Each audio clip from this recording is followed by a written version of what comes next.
Fi'n cofio accent Dafydd dwi'n nabod o Ma'n 1,600 o flynyddoedd yn amser hir i'r bo O'r ein Maximus o Gymru yn y flwyddyn 303 a'n gadael genedlaethol a hefyd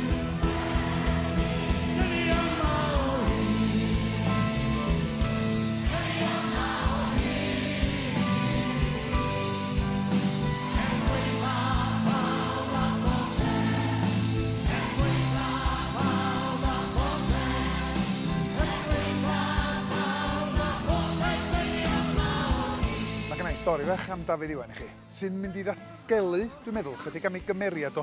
Oedd yn had yn dathlu ben blwydd yn 90 yn ddiweddar. Dwi'n sio rwy'n I ganu, bydd yn had. Ia iawn, oce, na ni gael rwy'n I ganu chi. Pwy sa'ch chi licio? Dafydd Iwan! Da chi'n mynd I gael Dafydd Iwan I ganu yn eich parti? Pam ddim? O, da ni'n hen ffrindiau. Dwi'n neis Dafydd ei mi. A wedyn, mae'n rhaid mi gyfadda wan, nes I ddeud celwydd.